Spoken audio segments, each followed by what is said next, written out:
guys, welcome back. My name is Natasha. If it is your first time here, today's video is another installment of a series on my channel I do called What I Watched This Month, where I just sit down and get ready. I'm not talking about any of the makeup products. I'm just doing it to have something to do with my hands, and I talk to you guys all about the things that I've been watching and loving this month. Movies, new releases, old releases, TV shows, TikTokers, YouTubers, pretty much just anything that I've been watching and really loving this month. So if you're interested in this video, just keep watching. Now close your eyes. Okay, so let's just get into it. I got my little list working here on my phone. I noticed that this month I didn't watch as much as I have been the previous months. Last month was October and I watched so many horror movies, and I think this month I've just been more busy with family and going out and doing things that I haven't really watched as much. But I do have a few things here I want to talk to you about. I want to jump in with movies first, actually, because I was more impressed with the TV shows I was watching. So let's go over some movies. First, let's just start with the movie I watched last night. Last night we watched Lucky Number Sleven. So this is a movie from the early 2000s. This is like a crime thriller drama style movie. This movie stars actually quite a few people. You have Josh Hartnett in it, who was like, I feel like the early 2000s heartthrob. You have Lucy Liu, who in my opinion steals the show for this movie. She is so incredibly hot in this movie. She is so gorgeous. She's so smart. She's so funny. She's so witty. She plays her character so well. You also have Bruce Willis, Morgan Freeman. I'm blanking names here, but there's a lot of big actors and actresses in this movie. So this movie is about some mobsters. It's about, kind of hard to explain. It's one of those movies that starts off at kind of the end, and then you got to figure it out the whole movie. So basically the whole movie is trying to spin you this tale of like the ultimate wrong place, wrong time person. So you follow your main character here, who is Josh Hartnett, who is playing this guy named Sleven. And he goes to his friend's apartment and ends up getting caught up by these mobsters that his friend supposedly owes all this money to. So he gets pulled in by these mobsters, and they're like, well, we don't believe that you aren't who you say you are. You owe us this money. Or instead of owing us this money, you can go put a hit on this guy for us. Like, you can go kill this guy. So the movie basically follows Josh Hartnett's character and Lucy Liu, who happens to be the across the street neighbor to the friend who actually owes all the money to the mobsters. Are you following me here? Like I said, it's kind of confusing. It's one of those movies you just have to watch. Very, very visually appealing. This movie is extremely visual. There is crazy wallpaper everywhere you go. Every room that you're in is designed so insane that you kind of just stare at it. The hallways have this super like hypnotizing wallpaper in it. The bedrooms, everything is painted bold and crazy. You're in like the big city. Like, it's very visually almost exhausting, I feel like. Like, if you were very stimulated by visual stuff like that, like, it might be a little exhausting. I found it to be very beautiful. I really liked watching it, even though I thought most of the wallpaper was so ugly. I can appreciate that style. So basically the character gets wrapped up with these two competing like mob bosses, and these mob bosses used to be partners, and then they broke off and they live like across the street from each other, and they're so afraid of the other mob boss that they never leave their building. They never leave because they're afraid, you know, that the other guy is gonna get at them. So you're following this big whole plot of this movie. This guy you feel so bad for, wrong place, wrong time, and you're just stressed. You're like, what's going to happen? Is he going to die? Is he going to become a criminal? Like, are they going to find the original person, like the original guy that they're actually looking for? I have seen this movie before, so I know how it ends. If you haven't seen this movie before, it actually is a really good twist at the end. I don't want to like completely spoil it for you so much, but also I want to spoil it for you at the same time. So, spoilers, as always, on these videos. Josh Hartnett's character, in reality, what he is his dad got, back in the past, like 20 years ago, his dad got in with the wrong bookie. He made a bet that he lost, and he couldn't come up with the funds. So his dad was murdered. his mom was murdered, and Josh Hartnett's character, Sleven, was a little boy and was supposed to be murdered too, but the hitman hired out to murder this little boy couldn't do it. So instead, he takes this little boy and basically trains him to be this crazy con artist hitman that he is. So the end of the movie, the climax of the movie, is learning that Sleven is actually this little boy. And the two mob bosses that live across the street from each other are actually the guys from the beginning that killed his parents. First of all, I love a good mob movie. I love a good, like, organized crime movie. I don't know why, they suck me in so hard. I'm into it. I love it. This movie is so great. Not only is it super visually appealing, the script is very well done. It's very funny. It's very witty. It's also, like, it really keeps you in. It's one of those movies that the first time I saw it, I couldn't really guess the ending. Usually, I think because I watch so many movies, I'm really good at kind of guessing and calling the twist and being like, oh, well, this person's involved with this. This is going to come back at the end. This is not one of those movies. If you haven't seen this movie before, like I said, I highly recommend it. Lucky number Sleven. We did have to rent it. It wasn't available on anything, so you probably will have to rent it unless you just happen to own it. But I definitely recommend watching it. So the next movie that I watched was actually a movie that Spencer had put on. He had seen this movie before, but I had never watched it. It's a movie from the early 90s starring Al Pacino and Chris O'Donnell. It's called Scent of a Woman, and this movie is described as like a coming-of-age drama.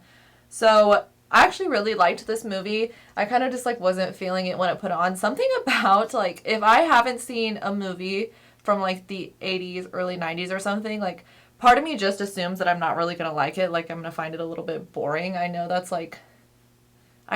dumb of me, but I feel like, oh, I've already seen all the good movies, which is so not the case. But Spencer put this movie on, and at first I was like, a little bored, but I got super sucked into it. So like I said, it stars Al Pacino. Al Pacino's character is a blind veteran who, he's just like a shitty guy. Like, shitty in a sense that he just is like rude and loud and obnoxious, and he always got something to say to everyone, and he's very hard to be around. And he lives in like a back house of his, I don't even think it's his daughter, I think it's like his niece's house, and his niece is who is his primary caregiver. So she wants to go out of town to visit, you know, some of her husband's family, and she needs to hire someone to take care of her uncle. So where does she go? The local prep high school, which I believe it's supposed to be a high school. I don't think it's supposed to be a college. It's supposed to be like a prep high school. This movie takes place on the East Coast, and where I live, we don't really have places like this, so I'm not like 100% sure. Like, I think it's supposed to be like a private prep high school only for really rich kids. So Chris O'Donnell's character plays a student at this high school who actually randomly is from Oregon, and he is living out here, going to this school on a scholarship, and he's trying to get money to fly back home for the holidays to visit his family, which is why he takes this job of babysitting, basically, this old blind guy. So he finds this job at like a bulletin board at his school. Like I said, I don't think it's college. Like, I really think that it's high school, but they kind of blur the lines of like, is he a college student? Is he a high school student? I don't really know. So basically, he takes this job, and right before he takes this job, he witnesses some of his friends at the school pulling a prank on the new dean. Now, this prank is like, I mean, it's cool, but it's also kind of lame. They like fill up a big ol' balloon of paint and like pop it on the dean's brand new car, whatever. So the school takes it real seriously, and the dean basically tells him like, you were spotted by someone there. We know you know who did it. Tell me, or basically like, I'm going to expel you, but if you do tell me, I'll help you get into Harvard or Stanford, I don't know, some big Ivy League school. I don't live on the East Coast, okay? So, like, I get the importance of some of these things, but at the same time, I don't. So he goes and takes this job with Al Pacino, and at first, Al Pacino is a jerk. That's who he is, you know? But he ends up getting kind of guilt-tripped into it by the niece, and is like, please, like, he's really nice, I swear, he just puts on this facade, blah, blah, blah, blah, blah. So he gets tricked into going and watching Al Pacino. So when he gets there, The niece leaves. She's like, here's my phone number, blah, blah, blah. And Al Pacino starts packing his bags, and he starts bossing this kid around. And he's like, we're going into the big city. So I think what they do is they live in like Long Island, and they're going to New York City. So he calls a car, and he goes to New York. And the kid is like, whoa, this is not in the plan. I didn't know anything about taking you out of the city. Am I supposed to do that? I can't leave the city. I have to go back to school, because they're basically doing like a court case at this school to find out who pulled this prank on the dean. Also, doesn't really make sense to me, but I guess if you're going to like a prep school, an expensive private school, they like have the money to just do frivolous things like this. So him and Al Pacino go out of town. They check into this like super bougie fancy hotel. They go out to this really nice dinner, and the whole time, Chris O'Donnell's character, I keep wanting to call him Chris O'Connell, and it's Chris O'Donnell. Chris O'Donnell's character is like, I gotta go back home. I can't be here. No, I don't want to do it, blah, blah, blah. So Al Pacino reveals to him, listen, kid, I'm gonna myself, okay? In so many words, he's like, I'm taking my life. I have lived a life. I'm over it. I'm old. I'm blind. I want to have one last amazing weekend, and then I'm done for, okay? So I don't know if in the beginning the kid fully believes him or not. I think that he, like, believes him enough to be like, okay, I'll stay and help you. But also at the same time, he's like, I'm not buying this old man is going to do this. So, you know, they go on, they go out, they do a bunch of things. And then there is a scene in the movie, trigger warning for you if you have, you know, issues with this. There is a scene in the movie where Al Pacino does attempt to take his own life. And first of all, Al Pacino is just an amazing actor. The way that he perfectly acts blind, and he's not wearing glasses. I know a lot of times in movies when people are like blind, they'll wear glasses so you can't see their eyes. If I didn't know Al Pacino was Al Pacino, I'd be like, oh, they got this blind guy to play this role. That's so amazing. Like, he does such an amazing job. He's such a phenomenal actor. Like, there's some actors in the world who you are just like, oh, you were born to do this, and Pacino is one of those people.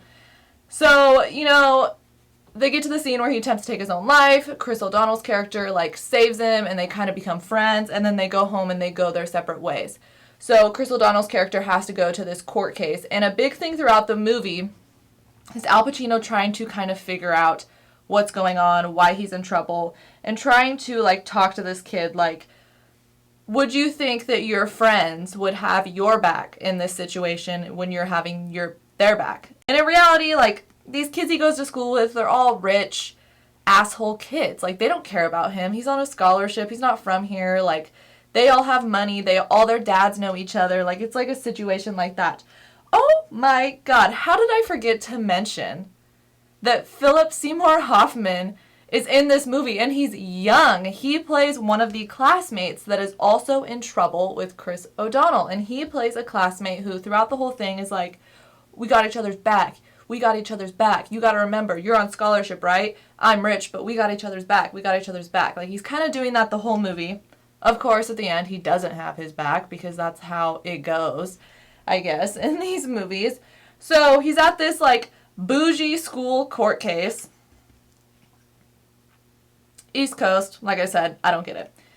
At this bougie school court case, and Philip Seymour Hoffman's character is with his dad on stage, and his dad is, like, acting like his lawyer. Like, the whole thing is kind of weird. Like I said, I don't really fully get it, but the dean is, like, 20 questioning him, and then the dean moves over to question Chris O'Donnell's character, and Al Pacino walks in, and Al Pacino sits down, and Al Pacino has an attitude. He always has an attitude. So first the dean is like, who are you?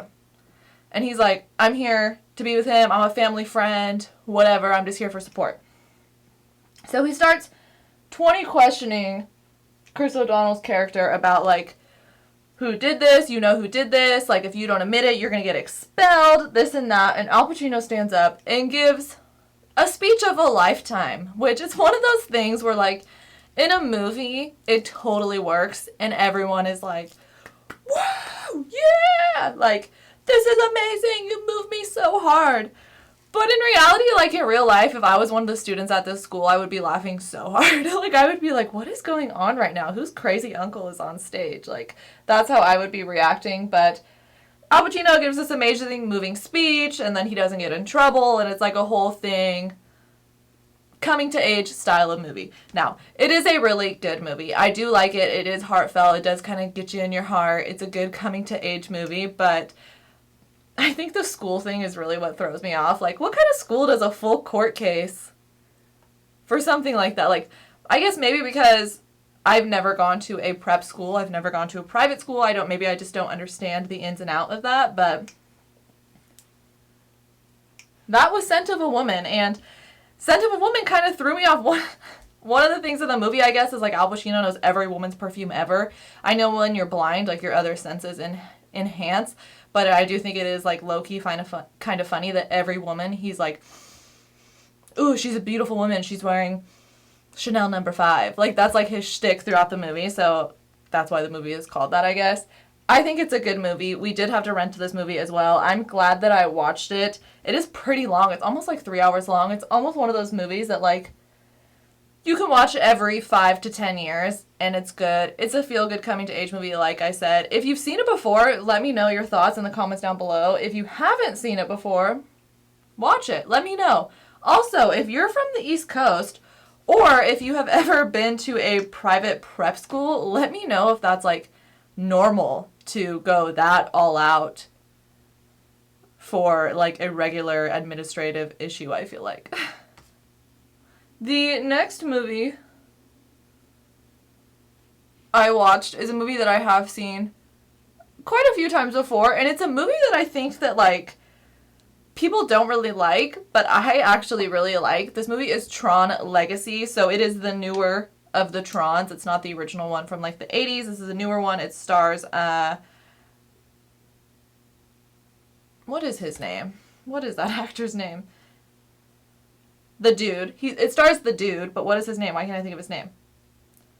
Jeff Bridges. Okay, it stars Jeff Bridges, Olivia Wilde, and Garrett Hedlund. So Garrett Hedlund is, if you've never seen the original Tron before, it is, like, low-key kind of hard to explain. But basically what it is Jeff Bridges' character is a computer guy. He owns this, like, computer company where they, like, build the internet and I don't know. All sorts of stuff like that. But basically, he's super, super into video games. So he ends up building this video game called Tron, and he ends up somehow getting into the video game. And, like, inside the video game, he, like, is trying to create this, like, perfect world, okay?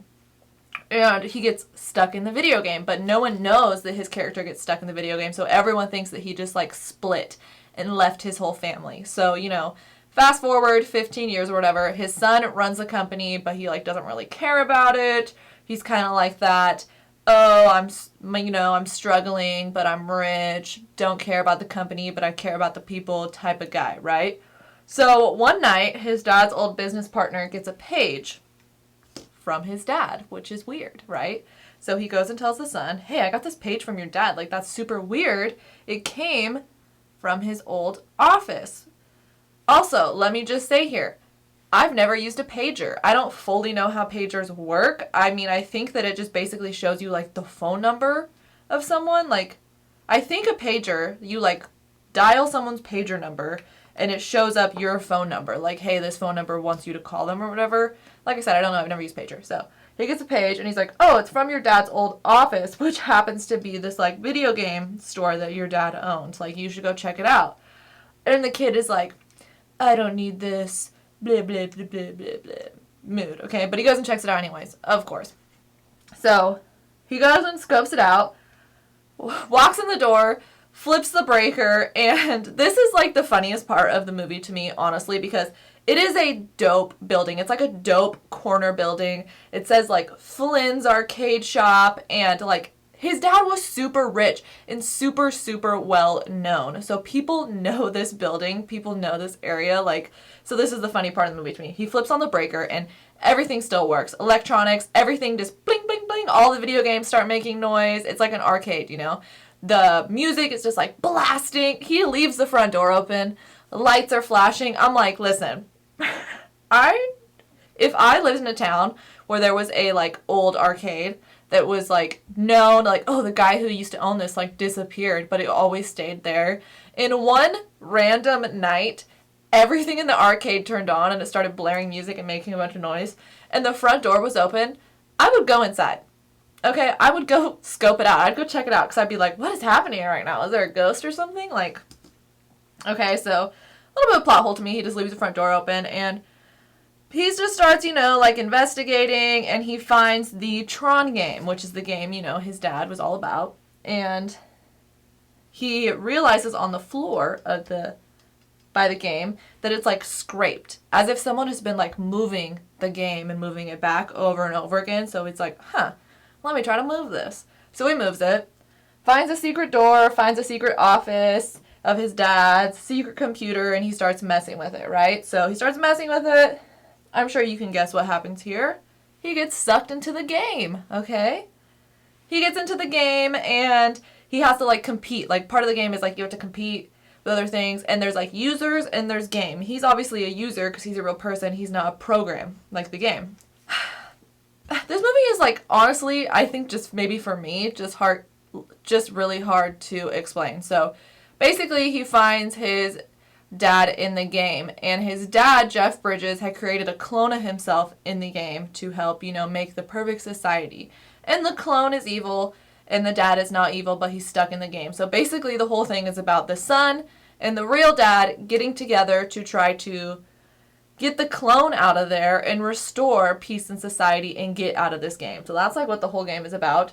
I know that the newer one isn't liked as much as the older one. I don't really know why. I don't know if it's because, like, the story is different, if they don't like the actors, if they don't... sometimes, like, that just happens. Like, this is a bad example because the new Star Wars movies suck. Okay, they suck. The old Star Wars movies are so good and the new ones suck. And I know some of you are like, well, you just feel that way because you like the old ones. And that's, like, kind of the same vibe as I'm saying for Tron, but bad example because the new Star Wars movies suck, okay? I'm throwing that out there. I'm saying it. I'm putting it in the universe. So the thing about this movie Tron, and I think a reason a lot of people don't really like it, is it is confusing. It doesn't really make a whole lot of sense. There is a lot of plot holes and a lot of unanswered questions, and you really have to kind of just, like, go with it. It's really one of those, like, sci-fi video game style movies that you have to just be like, yeah, sure, whatever you say, it all makes sense. So I think that's probably a reason why a lot of people didn't like it. I can very easily watch something, and even though I'm like, plot hole, doesn't make sense, like, I can still enjoy it. I can still be like, whatever, it's just a movie, it's like a fantasy, whatever. It could do whatever. So I can see why that would really affect someone while watching it, but for me, I'm like, I don't take the movie too seriously. It's a game about a guy who gets stuck inside of a video game. Like, how legit can it be? But I liked it. It was a good movie to me. I enjoy watching it every now and then. Olivia Munn is in it, and she plays one of the programs, and she is gorgeous in it. She has this really cool, like, angular haircut and a very angular vibe they're giving her the whole time. Love it. Very robotic almost. And I like it. I don't care what people say.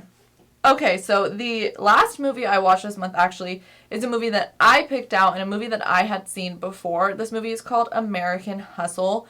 This is a movie that I watched when it first came out, and I loved it. This movie came out, I think, like 2010, something like that, a little bit earlier 2000s, and I actually watched this movie before Spencer and I ever even were together, so like 7-8 years ago I watched this movie, and I have been talking about it the whole entire time I've known Spencer, and he has just been not interested in it because the movie stars lots of big actors: Christian Bale, Bradley Cooper, Amy Adams, Jennifer Lawrence, Jeremy Renner, Robert De Niro. Like, there is some huge names in this movie. And Spencer isn't the biggest Jennifer Lawrence fan or Christian Bale fan, which I was calling him out on not being a Christian Bale fan last night because I'm like, you like every movie that he's in. I'm like, so many of his movies you love, and you're going to sit here and tell me you're not a Christian Bale fan? What? And he was like, listen, I agree with you. I love most of his movies. Something about him just doesn't vibe with him. Like, he just makes him feel uncomfortable or something. So whatever. So he's been avoiding this movie, American Hustle, that I have been telling him, like, you have to see this movie. This movie is so good. It's so amazing. So this movie that we watched that he did like, let me just say, one of my favorite movies actually. Now, even though I haven't seen it for so many years, once I rewatched it, I was like, yeah, this is definitely in my top favorite movies. So this movie is about, it's a con movie. It's a long con movie. So it's about Christian Bale's character who is skeezy. Let me just first say that the women in this movie, they all look amazing. The movie takes place in the 70s. So the hair, the outfits, the makeup, visually, everything is amazing. The men, hot messes. They all have terrible haircuts, terrible hairstyles, terrible style in general. Like, I just think it's really funny style-wise that the director and everyone was like, okay, let's make the women look phenomenal. Like, let's give them the perfect 70s style. But let's, like, the men look like gross, okay? Like, Christian Bale's character is not attractive. And not that I really find Christian Bale, like, that attractive anyways. Like, I do find him attractive, but not, like, very physically attractive. But, like I said, the dudes in this movie, woof. So, this movie is basically about Christian Bale is kind of a little bit of a con guy. He's pretty skeezy. He does, like, bad loans, and he sells, like, forged paintings, and he owns, like, a bunch of laundromats, and he's just, like, a skeezy, low brow, not low brow, but like low down con artist type of guy, okay? So he meets Amy Adams' character and they fall in love, whatever, and they go into this kind of business together. Now, mind you, Christian Bale is married, his character is married to Jennifer Lawrence. This movie takes place on the East Coast. It takes place in New York City, but New York City and Long Island, pretty close together, I'm pretty sure. Like I said, I don't live on the East Coast, okay? I don't really know. But Jennifer Lawrence lives in Long Island, in Christian Bale's house, with their son, okay? But he's in town all the time with Amy Adams, running all over town, writing these bad checks, making these bad deals, making a bunch of money, okay? So eventually he gets caught up by the feds, by Bradley Cooper. They think that they're doing a deal with Bradley Cooper's character, but in reality, he's a federal agent, and he's like, I'm taking you guys down, okay? So they get arrested, and basically what the feds tell them is like, listen, you help us catch 4 other con guys, and we'll let you go. Easy as that, right?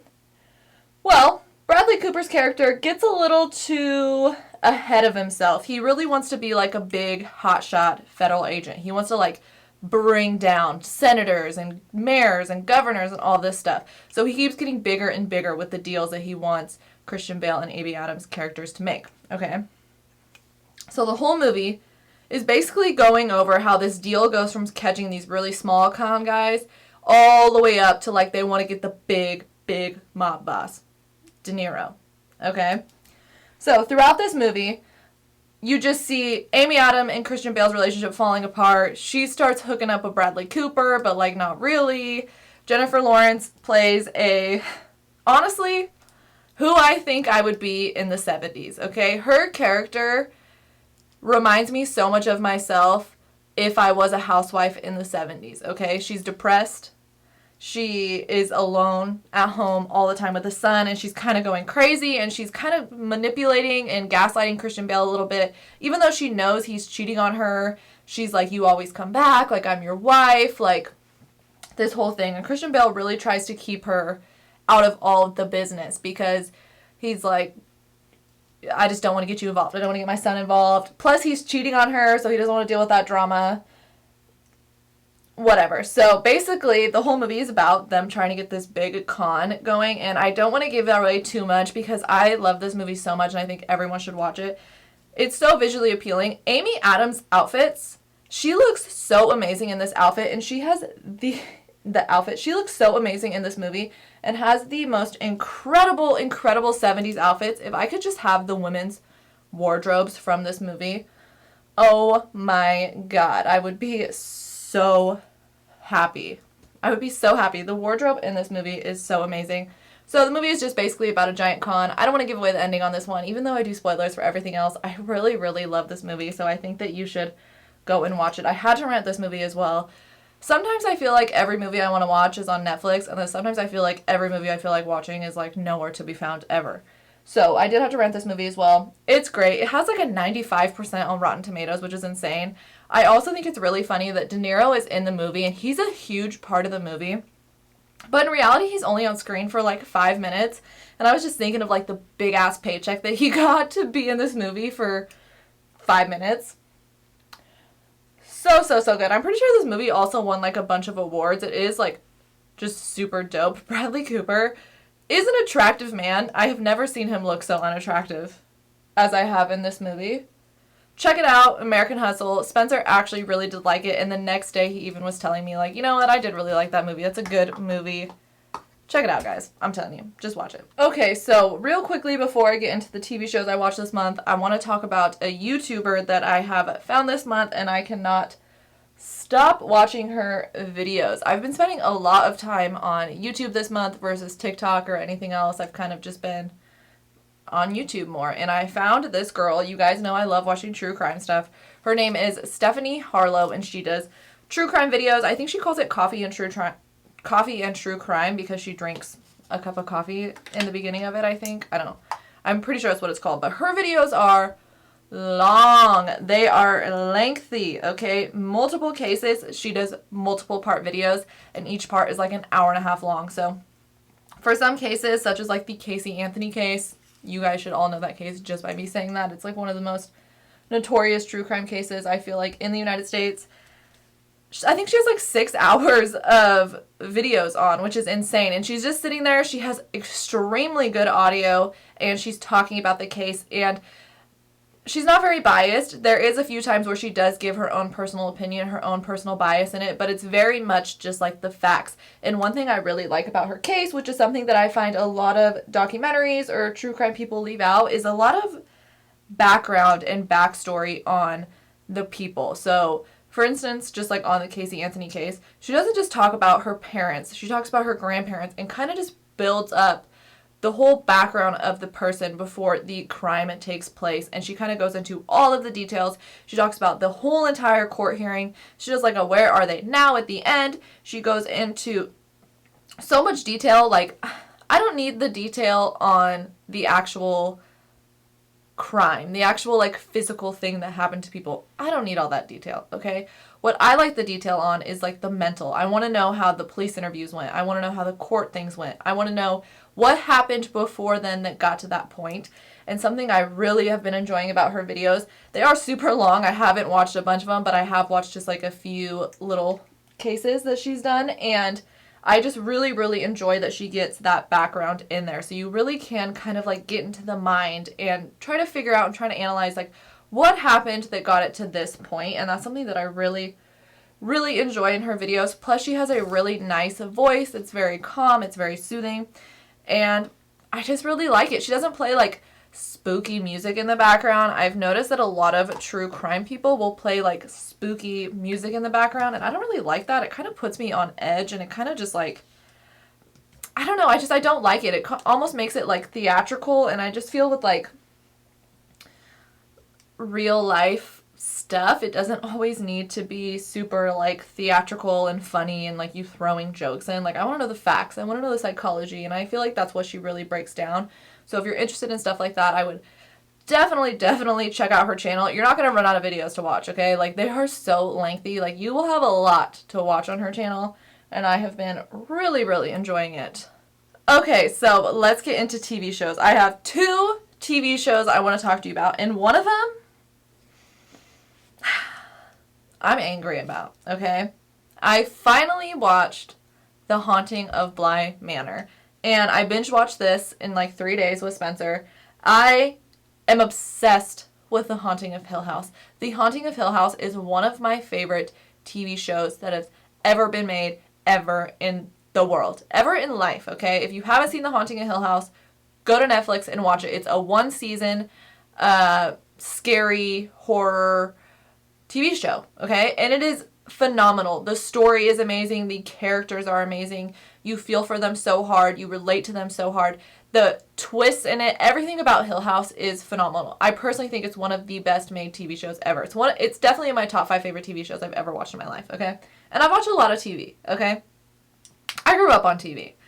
And Bly Manor came out, and it's not a sequel, by any means. It's not connected to Hill House at all, but it's made by all the same people. Most of the same actors are in it, and it is, you know, just like another scary style. It's like a sequel that's not connected. You know what I mean? Like, it's like American Horror Story. Even though American Horror Story, like, tries to act like they're all connected, it's very American Horror Story in the sense where it's like, it's a completely different story, completely different season, that vibe, okay? So, I've been waiting to watch it for a while. It's been out.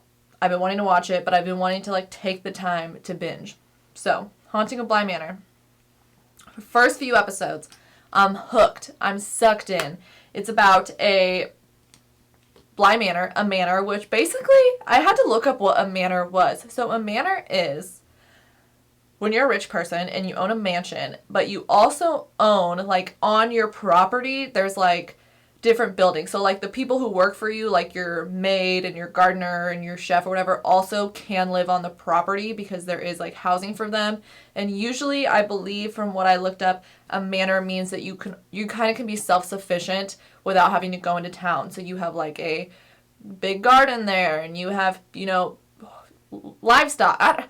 It's like a rich person's house, okay? Like, it's if you're super rich and you own all this stuff and you have a bunch of people that work for you, just imagine, like, rich person's house. Like, I'm sure Jeff Bezos can be like, I live in a manor, okay? It's like that vibe. So this is in London, I believe, somewhere in the UK. I'm pretty sure it's, like, on the outskirts of London.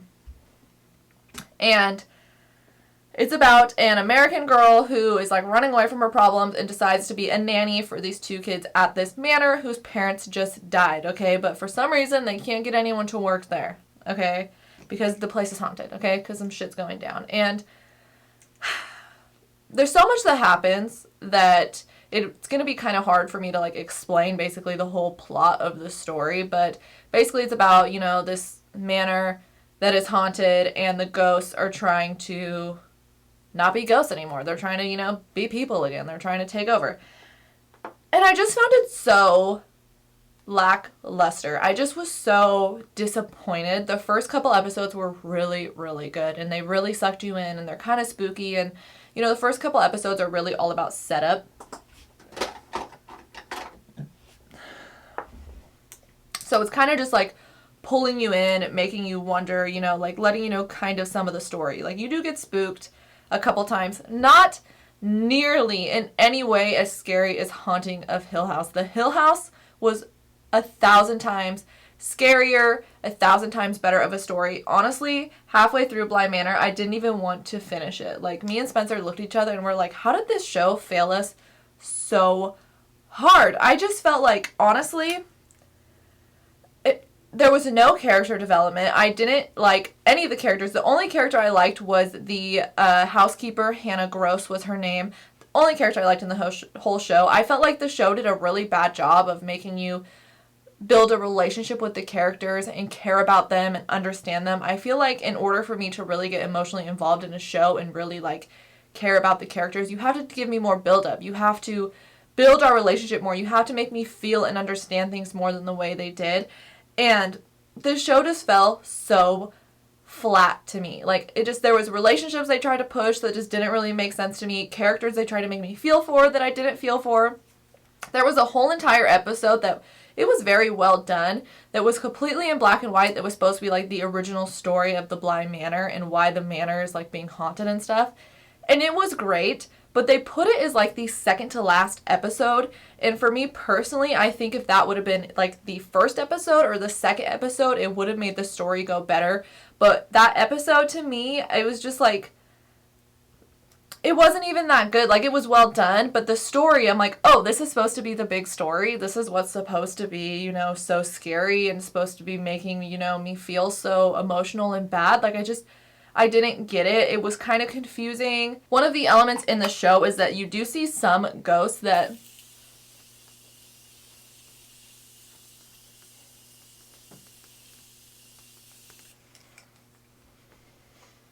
there's a few ghosts that you see that they don't have a mouth, they don't have eyes, they basically have this blank face. And it very quickly kind of explains that, like, this is what happens when a ghost forgets who they are. You, like, forget all your memories, you forget everything, and you kind of just turn into this blank face, which I thought was such an interesting concept and something I really wish they dove more into, because I'm like, wow, that's so interesting, that's so cool, that could be so interesting to jump into and to learn more about, and they kind of just like brush right over it.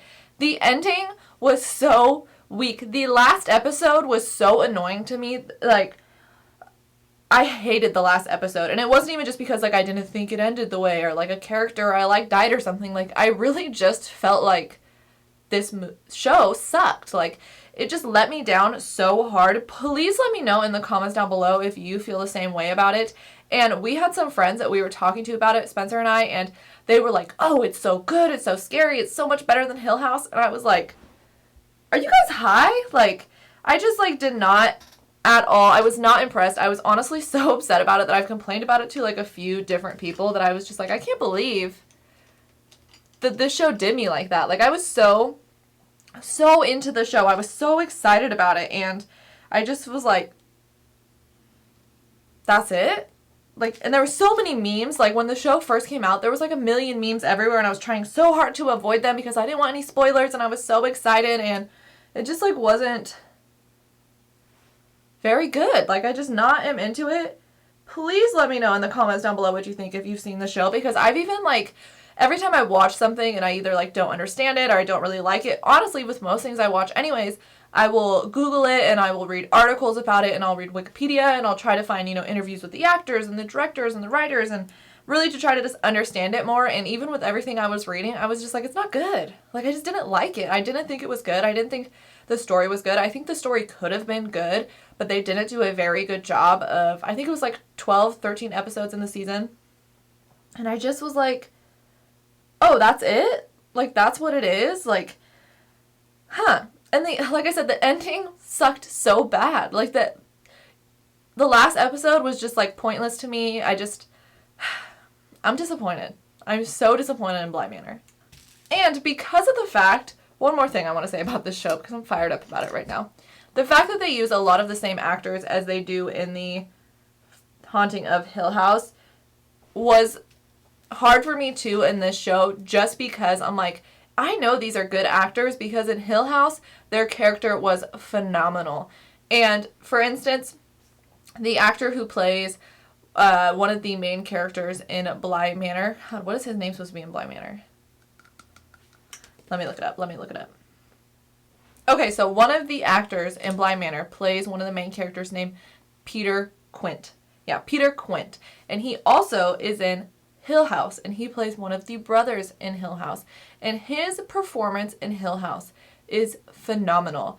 I cried over his character multiple times in that show because I just related to him and I felt for him, and his performance was so good. In Bly Manor, it seemed to me like they just picked some random actor off the street. Like, his performance, it was just so unbelievable. I just didn't really like it. I didn't feel for any of the characters at all. I didn't feel bad for any of the characters at all. Not one of them. Like, I can't even talk about it anymore. I've literally been talking about this show since I finished it. Me and Spencer have been complaining about how much we disliked it. Like, it sucked. It sucked. Straight up, I'm saying it. Bly Manor, you disappointed me. Okay, so I went ahead and finished up my look off camera here, because this next show, well, I guess it's a limited series is what they call it when it's like a one season show or whatever. This next show was so good that it made up for Bly Manor sucking so bad, okay? This next show, which I'm sure you've heard everyone talking about lately, Queen's Gambit. Okay, listen. When I first heard of this show, two friends of ours, we went to dinner with them, and they were like, have you seen Queen's Gambit yet? And immediately I was like, I'm not into movies like that. Personally, listen, I didn't know what a gambit was. I didn't understand that it was about chess. Like, I thought it was just like a period piece about a queen or something. And I'm usually not really into like type of movies like that. Like, I find them to be very boring, so I was not interested. We get home, Spencer turns it on, and it's about a little girl learning how to play chess. And I'm just kind of like, boring, don't care, not into it. 30 minutes in, I'm sitting there like sucked in. Okay, I got so sucked in so fast. Now, quickly, let me just explain this movie to you. So it's a little girl who lives in an orphanage. She had a really rough childhood. Her mom took her own life, and she's in this orphanage, okay? And in this orphanage, the janitor she notices is playing chess, and she really wants to play, so the janitor teaches her how to play chess. I will say, the first couple episodes of this movie, I personally really got feelings that, like, dang, something bad's gonna happen to this little girl. Something bad's gonna happen to her, this little girl. She's hanging out in a basement with an old man janitor. You know what I'm saying, okay? Nothing like that happens. Maybe it was just me being paranoid, whatever. Nothing like that in this movie happens, or this show happens, so you don't need to worry about that if you're watching it. So basically, this little girl starts playing chess. She eventually gets adopted, and she's so good at chess. She's also addicted to drugs, because in this orphanage, they were giving all of the kids, like, drugs, I think, probably to, like, keep them all, like, subdued, keep them all, like, calm and kind of just, like, drugged out so the kids wouldn't be, like, causing any trouble or anything. But she got really addicted to these drugs. They call them tranquilizers. This movie takes place in, I think, like, the 60s, 70s, so I believe that it's probably, like, a Quaalude is what they're giving these kids, which is mind-blowing, okay? So this girl gets addicted to these Quaaludes, and she's just a genius. Like, even without the drugs, she is straight up a genius. And she starts playing chess, and she starts competing in chess. And during this time, women didn't play chess. And the women who did play chess, like, they didn't compete against men. They weren't very good. And this girl just becomes a prodigy, okay? She is kicking ass in chess, okay? And the whole movie is basically about her being like this prodigy, and the end game here is that she becomes so good at chess that she ends up playing for the United States team against the Russian team, and like about playing the like best chess player in the world, who's like this older guy. It's about her playing him. I was so sucked into this show. I told my best friend about it, and I went over to her house like 2 days later, and she was like almost done with it. Like, she's like, girl, this show is good. I'm sucked into. Like, she watched it super quick. I watched it super quick. Everyone I know who I've talked to about it is like, oh yeah, this show is so good. It's so moving. It's so emotional. It has a bunch of really good actors in it too. A lot of younger people. So the main character is Beth Harmon. I believe that this whole show is based off of a book. So it's not a real story. It's based off of a book. And it's played by Anya Taylor-Joy. Amazing. Her outfit's amazing. Her haircut's amazing. Like, the style of this movie is so great. A couple of the other characters in this, Harry Mealing, who plays Harry Beltic, who is a chess player in her town, someone she competes against, who also is Dudley from Harry Potter, okay? Dudley. When I first saw him on the screen, my jaw dropped. Not only because he's super skinny and scrawny, okay, but he's also speaking in an American accent, and it's kind of like a Midwestern-y accent, and I was so just thrown off because I'm like, this is Dudley. This is like Harry Potter's evil cousin, you know? Like, this is who this is, okay? And me and Spencer were like, oh my god, like, this is Dudley. Like, what? He's actually a pretty good actor. I'll give it to him. I really liked his character in this movie. I really felt for him. My heart kind of went out to him. I loved his character so much. Another character in this movie is called Benny Watts, and he's played by Thomas Brody, who has been in so many things. He was actually in Game of Thrones. He's in a lot of stuff, and he plays the, like, young boy, what's the word I'm looking for? Like, he's just, like, really great. He was a really young chess player. He was really famous, and he's a boy. And he kind of has this, like, weird Wild West vibe to him. He's great in it as well, and the whole story just follows her playing these chess games and dealing with things that are happening in her life with her adopted family and her personal relationships, and it's all about leading up to this end chess game in Russia. And man, this show was so phenomenal. This is like a show, like I said, it was only 6 or 7 episodes because it's a limited series. Each episode is, I think, about like 45 minutes to an hour. It is so well done. You get so into the characters. You are so behind her. You feel for her so hard. You're so interested in the story. Every element of it really sucks you in. All of the characters you really love and enjoy. It has an amazing ending to it. It's also very empowering to women, I feel like, because like I love that. I love the fact that, you know, there's no women in it and she just comes through like guns blazing, like, I'm a bad bitch. You can't stop me. I'm better at this than all of you. I'm changing the game. It doesn't matter that I'm a woman. Not only does it not matter that a woman, it doesn't matter that I am a young woman. She's like a teenager throughout most of the movie, which timeline is a little weird on that. Like, they act like she's like 16 forever, even though she's not. Anyways, Queen's Gambit. So amazing, so great. I keep going like this every time I'm trying to get real serious. Because that's what she does when she's like thinking. Okay?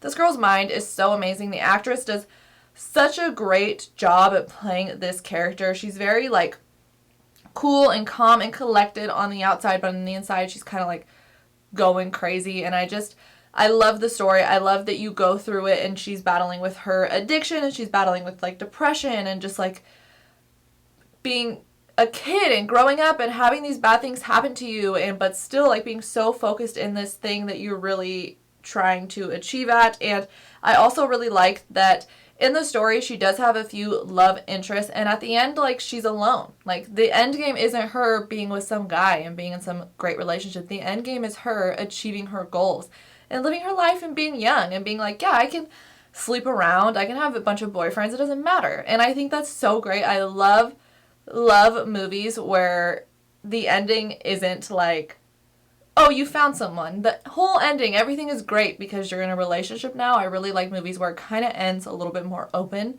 like that. And you guys, it's amazing. Watch it. Netflix, Queen's Gambit. It is so good. If you are one of those people like me who are like, that's so boring, I don't want to watch something about chess, watch it, okay? Because now I'm like, should I learn how to play chess? Like, I should learn how to play chess. I think I'm going to get a chessboard. I really was like telling Spencer, like, we should get a chessboard. And if we shouldn't get one together, like, you should buy me one because I want one. Alright guys, and that's it for what I watched this month. Please let me know in the comments down below your thoughts on everything I talked about, or any movie, TV show, YouTube recommendations you have for me.